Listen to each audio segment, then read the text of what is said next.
Gentlemen, you can't fight in here. This is the war room. Welcome to Cornhusker Corner with Blake. Everyone in this room is now dumber for having listened to it. I award you no points, and may God have mercy on your soul. And Brooks. Is mayonnaise an instrument? And you better bet your bottom dollar that these two brothers know how to handle business. Here's a hand up to Thunder, who gives it back to Mike Stokes. He's going to throw it. He's got a man out. 40. It is Larry Crouch. 15, 10. All right, welcome to Cornhusker Corner, where there's no place like this podcast. As always, we're your host, Blake, my brother, Brooks. Let's get into some of the housekeeping. Please like and subscribe to the video.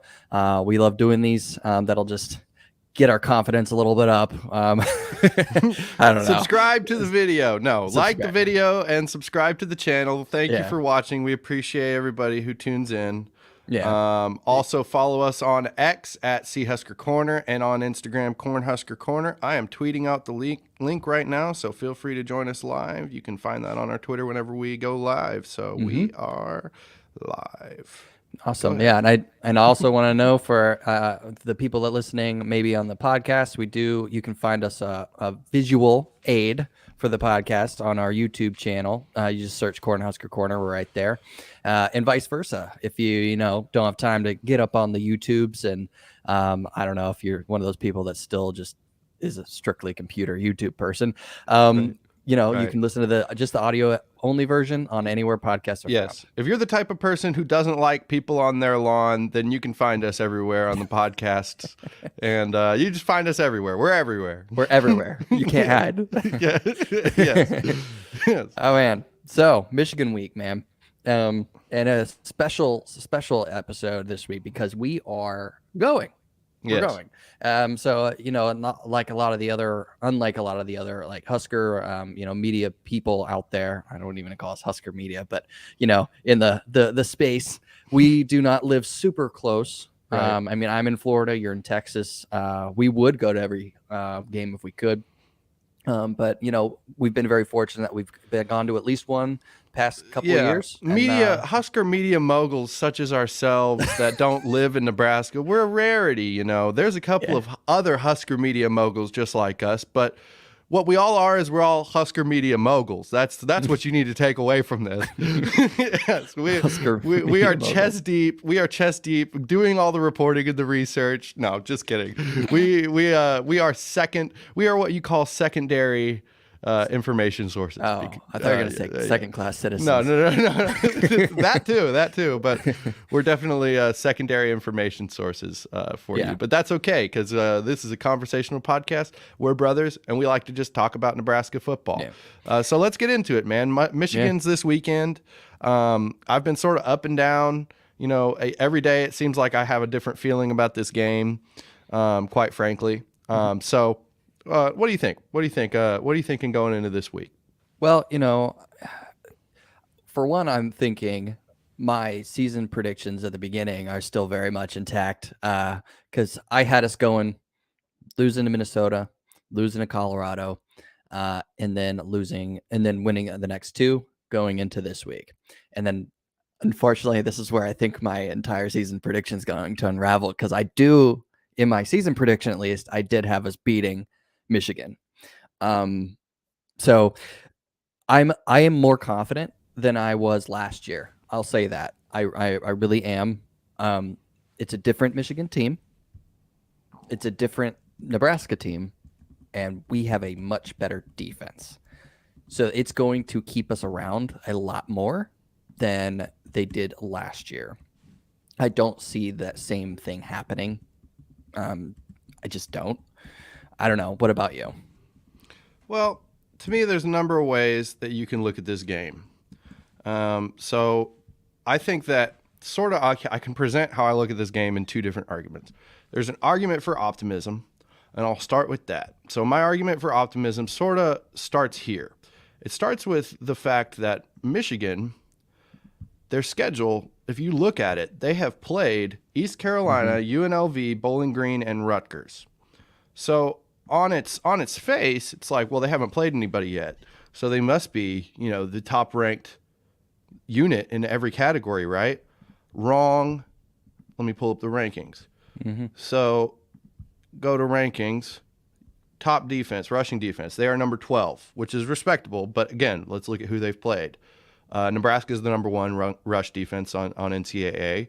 And I also want you to look at overall defense, total defense. So Michigan is the number 3 total defense, but I want you to take a look at who is number 25. Yeah. Northern Illinois is the number 25 defense. Well, where's Minnesota? I believe they're like 67 or something like that. We can look, but I believe they're like, let's see, Minnesota. Doesn't even look like they're in the top 100. Yeah, doesn't even. 69. So I was about right. So there's 69. So Minnesota. I mean, you just look at all these, all the teams we've played. They're better than the teams that Michigan has played.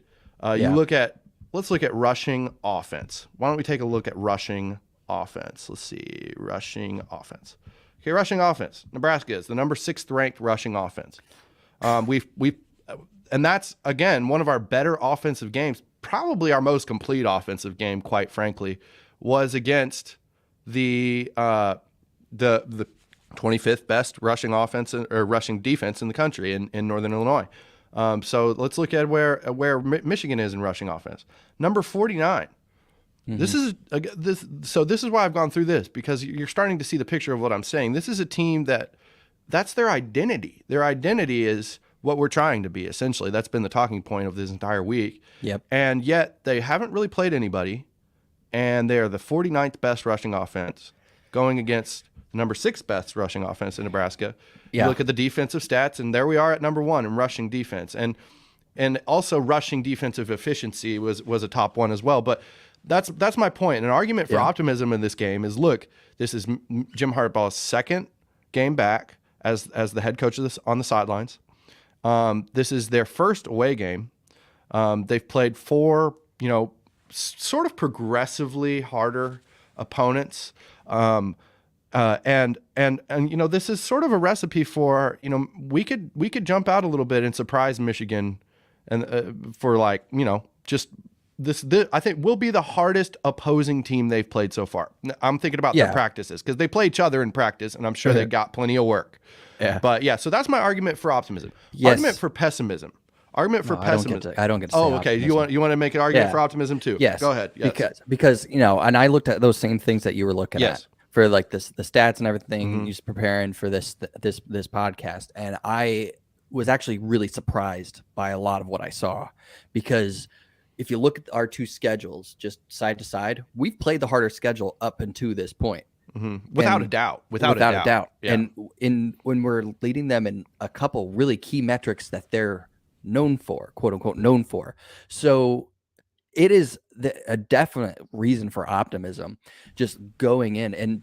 And those are with 2 games, especially on the offensive stats. That's with 2 games where our offense was inept. Inept. Yes. For the grand, like a lot of it.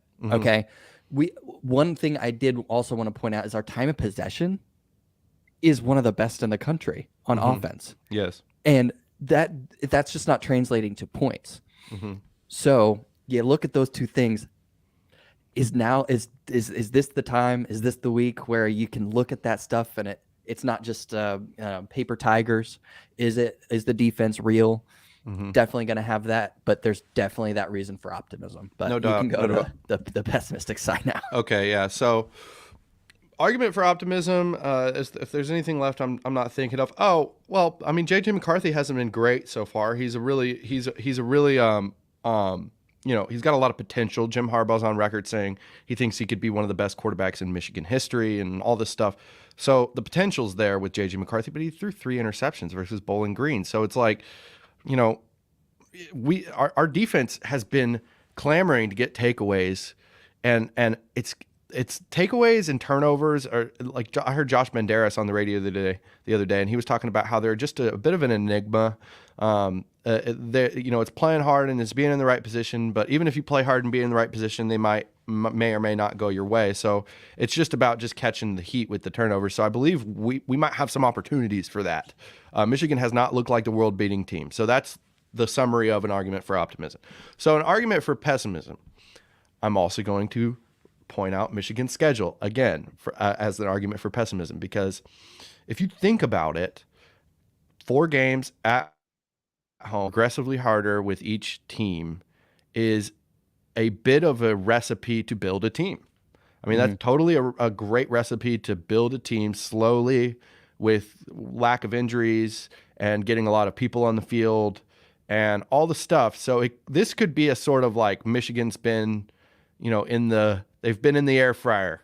They've been preparing. They're playing a lot of people. They're getting a lot of depth, and they're getting a progressively tougher opponent each week. And this being their first test of the year and the first change of scenery for them, as far as they've played it at home for 4 straight games, and now they're chomping at the bit to maybe play somewhere else. That's kind of how it works. You get tired of the same place if you're there for too long. So the change of scenery, them chomping at the bit, Jim Harbaugh coming back for his second game on the sidelines, and all that stuff lends itself to be like, okay, this is an opportunity for Michigan to show the country how good they are. It's an opportunity for them to, because everyone's starting to talk about, this has been the first week that everyone's starting to talk about, maybe Penn State's the best team in the Big Ten. Maybe it's Ohio State. They just got a signature win over Notre Dame. And in order for Michigan to sort of quell the doubt, if there is any a doubt, or to quell to keep the conversation on them, they need to make a statement this week. And so there's going to be plenty of motivation for Michigan coming into Lincoln. And the fact that it's at 2:30 now, I remember talking about how Bill Bush said 11 a.m. was going to be an advantage for Nebraska just because you could catch a good team off guard going at 11 a.m. Well, 2:30 now, that's not a factor anymore. 2:30 now, that's not a factor anymore. It being away could end up being a positive for Michigan. They could actually feed on that energy, and the fact that they've had sort of a slow build this year so far. So there's some of those things to think about. Yeah, no, and definitely going from they need a statement win, because last week they ended up destroying Rutgers. Destroying, like, in the grand scheme of what's happened the past weekend with football, that wasn't that impressive. But and the Rutgers game was closer, and it was closer. That's what I'm saying. It was closer than the final score. Right. So it didn't lend towards a lot of like real positive vibes, even though they ended up inserting their will. If they do, they have a real big chance to silence those. With all of the talk around Nebraska has been around the quarterback position and the offense and how they get that going, because the defense is legit. Everyone says the defense is legit. It's really good defense. Great way to start the Rule era with a really good defense. They're going to be in every single game. The best way for them to silence that on the Michigan side, on all of those people, like, are they just going to be another like 2-loss Michigan year? Like, is that just going to be the case? Because that's the worst case scenario for them. So the best way to do that is to come out and absolutely dominate a defense that is legit. So I do think they're going to come ready to play. It's not going to be one of those things where Nebraska just shocks the world and, we hang 42-6 on them. Like, that's not going to happen. Right. Yeah. So any other pessimism things you can think of? Because I have one more optimism thing, and I'm the editor of this, so it's fine. We can go back to optimism. But any more pessimism that you can think of before I change the banner back?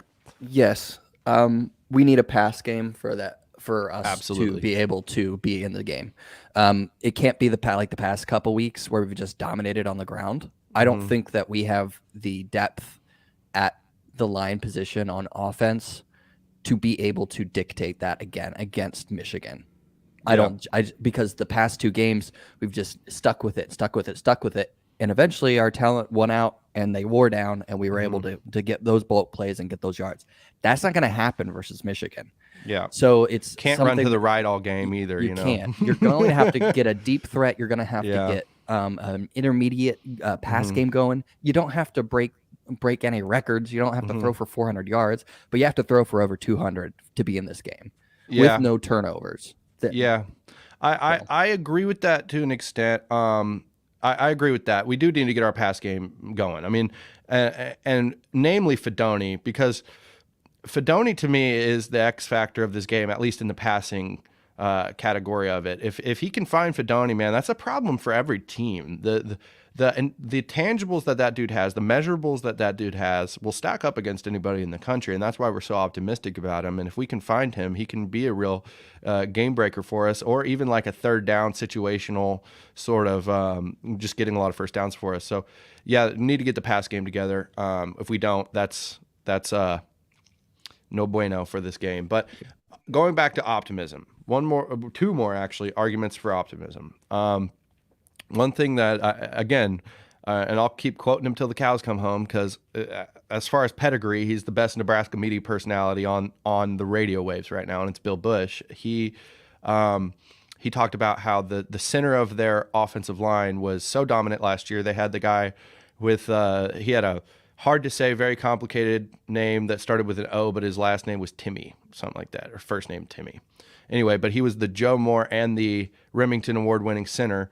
And if you're going to point at something as a critique of Michigan between this year and last year, they're weaker in the middle of this year, and that's probably what's resulted in them not being able to run it at will like they had been able to run it at will. I mean, you know this, being an Eagles fan, the center of your line is so important. And if you can have just a rock solid field general at center that's just going to be dependable 100% of the time, it makes life so much easier. And I'm not saying the new guy's bad, but we're talking about a guy who stayed in Timmy last year, their center. We're talking about a guy who stayed in Lincoln for a week to get the two different award ceremonies, basically the Remington and the Joe Moore. So he or the Outland, or Remington and Outland, I think was those. Anyway, dude was a beast. That's the point. And they lost him. So that's one of the reasons why I believe. And then you look at our team. It's like, if you our defense has looked great, but if you had to point at one strength, what would it be? Probably that Nash Hutmacher has finally come on. Probably that he's making it a problem in the middle. Mm-hmm. Same with Ty Robinson, both those dudes. So it's a little bit interesting when you look at that fact. It's like, man, they could maybe cause some havoc in there. So that's one argument for optimism. One other argument for optimism is the fact that we have sort of started to form our identity as an option team.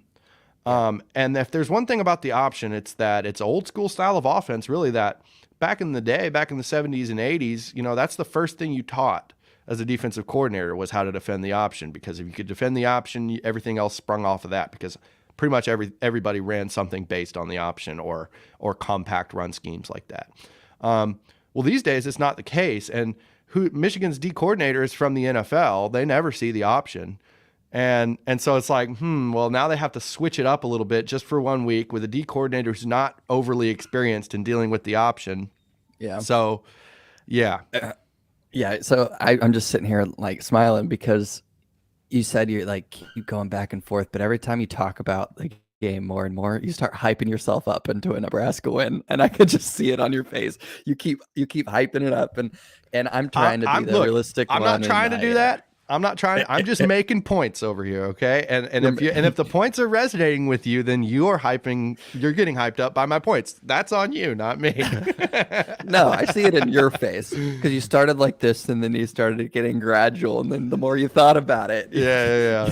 No, it's true. I mean, it's true. It's just like you look at, look, everyone wants to do use the transitive property on college football, right? Well, Nebraska. You lost to Minnesota, and Minnesota just lost to Northwestern, so that means Northwestern must beat us, right? Stuff like that. And and there's even a saying in the MMA world, which is like, MMA math doesn't work. Same thing. Styles make fights, matchups make football games, right?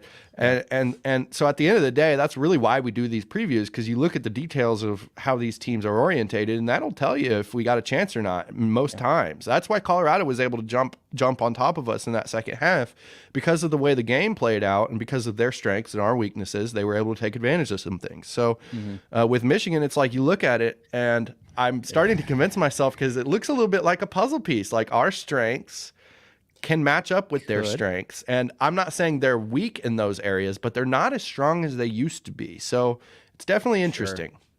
Sure. And they have you have to remember, they have a featured back. He's a fifth-year guy at this point, Corum. Yeah, I believe so. Yeah. And Donovan Edwards. Yeah. Yeah. So, looking at this is an interesting stat when I was preparing. One of the top rushers in the country is the back for Minnesota.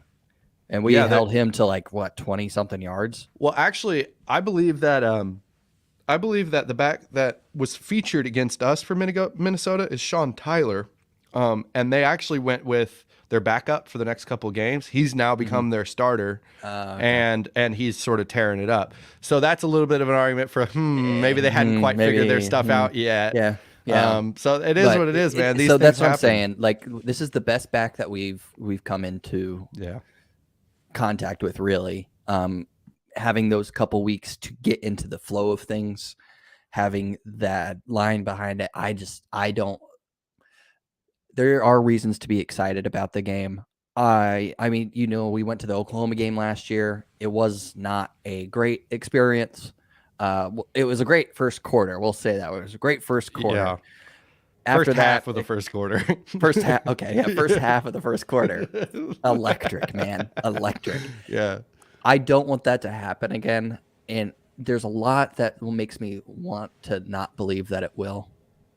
Just a lot more hope with this game. For one, we have a head coach. Yeah. that wasn't just fired. We didn't just lose to Georgia Southern. We beat two teams that we were supposed to beat. And you're going in, third straight home game. Definitely the biggest team to come into Lincoln in a really long time. Number 2 ranked. They're still number 2, right? Yeah, number 2. Yeah, number 2 in the nation. So they're still number 2 coming into Lincoln. A lot to prove on both ends. They just do.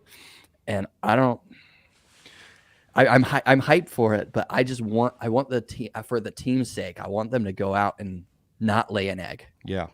Yep. So agree with that. I mean, to that point, I don't feel the same way I felt last year versus when we were going into playing Oklahoma. I didn't think we had a chance really at all in that game, to be quite honest. No, you convinced yourself walking in. No. Of course you have to. You're going into ground zero. You have to, bunker down and be a fan. But good vibes only. Yeah. Yeah, but I mean, like at the end of the day, I didn't really expect anything crazy in that game. I was more hoping that Oklahoma would be really bad rather than we would be really good, which is not a good. I feel more about this game how I felt going into the Ohio State game 2 years ago, a little bit similar to that, where the Ohio State game 2 years ago, I felt like, okay, Ohio State's really good, and we'll definitely find out a lot about our defense. But from what we've seen so far, I think our defense will keep us in this game, and it could end up being interesting. And you know what? It was a pretty interesting and entertaining game. But this year, the difference to me is, here's a fact to illustrate my point. Luke Reimer is questionable. Luke Reimer is questionable going into this game. Now, last year, if Luke Reimer would have been questionable going into any game, that would be like one of the main talking points at the head of this podcast. We're 23 minutes in, and this is the first time we've mentioned it. And he's a beast. Don't get me wrong. We'd love to have Luke Reimer.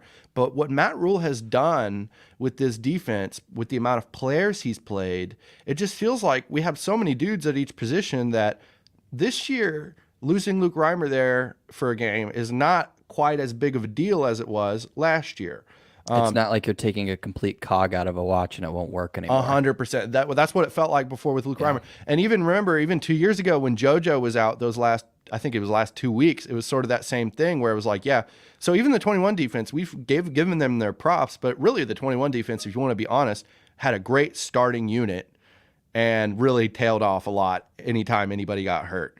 This team, I believe that they have more depth at these positions, and in a grinded out game like against a Michigan, it could be interesting with having fresh legs for everybody in the game. Because look, again, this is going to be a close game because Michigan plays that Big Ten style of, people like to call it small ball, Big Ten style small ball, where you're just keeping the ball, trying to impose your will on the run game.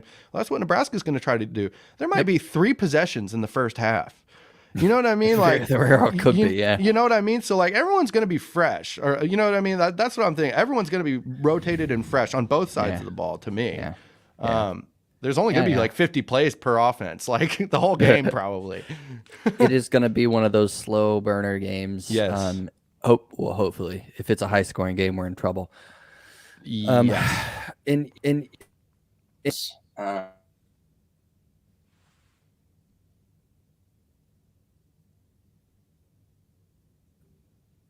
sorry, my mic cut out. Yeah. You're back. Yeah. Go ahead. All right, go.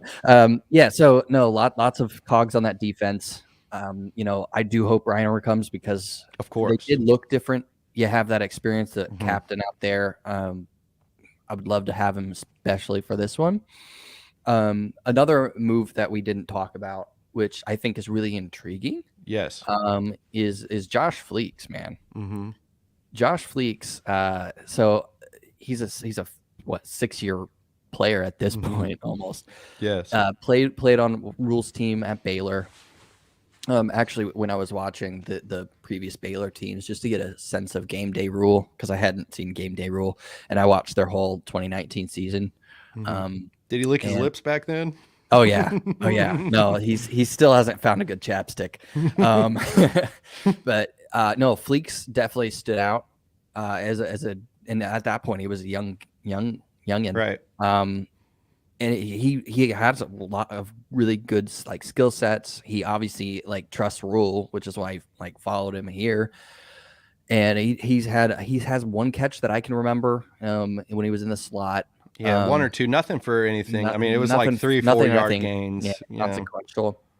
But with a position that is really not really struggling because AG is solid. But with depth, getting your playmakers in at somewhere, just to get him like a breather. Anthony Grant, giving him a breather, somebody that you trust with the ball, is something that you can't overlook. Because behind Anthony Grant, you have two freshman running backs. Do you really trust them all that much with the ball and the security? You want them to get there definitely throughout the rest of the year. You want them to have that going into next year for their careers.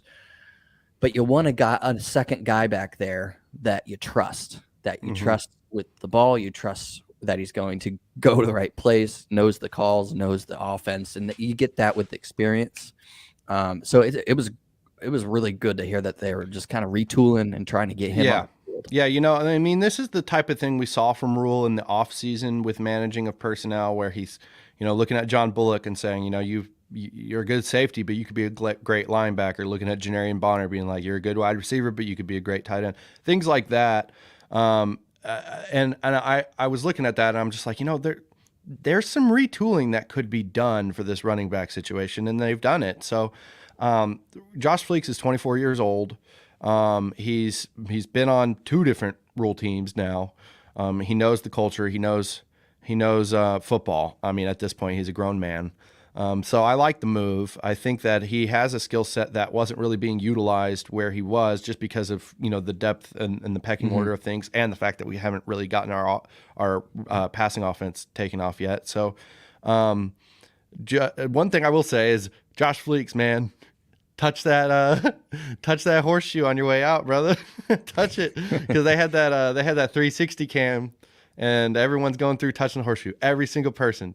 And then you see Josh Fleeks over there walking. Everyone's in their different mindset before the game, but we need that luck this week, brother. We need that luck this week. I mean, he's our second running back, and we tried to play him at last game. I think he got 6 or 7 plays, 2 or 3 carries, and he's just a young guy. That's really all it is. I don't want to pin anything on him, but I think one play that he was in was one of the sacks, and it could have been something he failed to pick up, or it could have been an offensive line issue. At this point, it's hard to tell with this team. But Josh Fleeks, being a veteran, seeing as much football as he's seen, I really just think like third down situations right now, catching the ball out of the backfield right now, and they got to eventually start trusting with a pass pro here and there, because it can't just always be AG. AG, I mean, look, on that Thomas Vidoni touchdown last week, Rule pointed it out on the radio, I believe. AG had a critical block where he picked up a blitz on the edge, which gave Heinrich an extra second, which allowed him to find Fidoni and for the touchdown. So AG has proved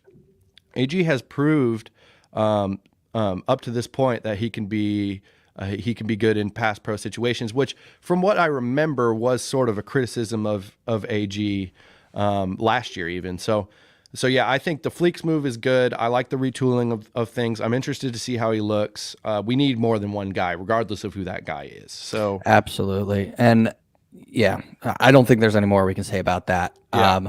Let's get into some score predictions here. Yeah. It's hard. It's hard, man. It's hard. It's hard. It's hard. That's you want to go first? Said. What? You want to go first? Yeah, sure. I'll go first. I've been back and forth in this for a while. I predicted that we were going to lose this game at the beginning of the year. I think I'm going to hold to that prediction, but I'll explain it this way. I do think that a lot of things that we feel about Nebraska will be confirmed this game. I do believe that we'll play well. I just think that, unfortunately, like, we're going to have trouble taking care of the ball deep into the game. That's how I believe it'll play out. And if you give Michigan, even if it's, look, we're talking about a team that had 8 turnovers in the first couple games, and it's not like the last 2 games have been clean. We just have gotten the ball back, which, again, I've said it's positive that we got the ball back, but we've still not been taking care of it as good as we can. So, and if you give Michigan even 1 or 2 opportunities like that late in the game, that's where they'll start pouring it on. So I think halftime it'll be like a 10-7 game, maybe a 10-3 game, maybe a 7-3 game, somewhere close at halftime. Maybe even Nebraska's winning at halftime and the place is going crazy. But I do think eventually our offense is not gonna come clutch for us, and I think that the end score will probably be something like, I don't know, 28-14, 31-14, 31-17. So let me give you an actual score: 31-17. There you go. 31-17. That's my prediction. That down. Yeah. Okay. All right. No, fair enough. I think that it's going to be one of those things that you look at the game and it's really close for a couple quarters, but we're just not there yet. And Michigan just is more established. They're used to winning. They're used to performing under pressure. And I think it's just going to be one of those things that we end up do. I think we cover the spread, because last I checked, it was like 20-something points. It's 17. It's 17 now? 17, okay. 18, depending on what book you're looking at. Yeah. Okay. So, yeah, so I do think we cover that. And I think that Michigan wins the game, but they come out feeling worse than we do, especially in the national media, with taking a 2-2 team taking you to the fourth quarter. So I think it's going to be 28-14. Oh yeah, I mean I agree. First of all, yeah, 28-14. Yeah, that's a fair score. But I agree with you saying that Michigan's going to come out of this game looking worse, because as we've figured out from the national media these days, they don't actually watch the games. No, hardly any of them do, it seems like. Yeah. And so even if Nebraska comes out, Michigan doesn't look bad, and Nebraska's just looks good. The narrative, if we lose, will not be, oh, Nebraska, are they for real? It will be Michigan. Oh, what is their problem? Is Jim Harbaugh focused on other jobs, or blah, blah, blah, blah, blah. Yeah. So, yeah, I definitely agree with that. It's sort of a, from a Michigan perspective, it's sort of a lose-lose scenario because of the style of play that you play. You really got to hope that Michigan just comes out, looks better than they've looked, and lays 63 on Nebraska, because anything other than that, people are going to be talking about, Michigan struggled with Nebraska. Michigan struggled with Nebraska. Just because they think Nebraska's bad, automatically, Nebraska's just bad. That's all it is. Nebraska sucks. Like the Barstool people are going to be there this weekend, and Dave Portnoy had a tweet the other day where he made a shirt that said, "Make Nebraska mediocre again," and it's like, bro, you obviously have not watched a game. Mediocre describes us perfectly right now.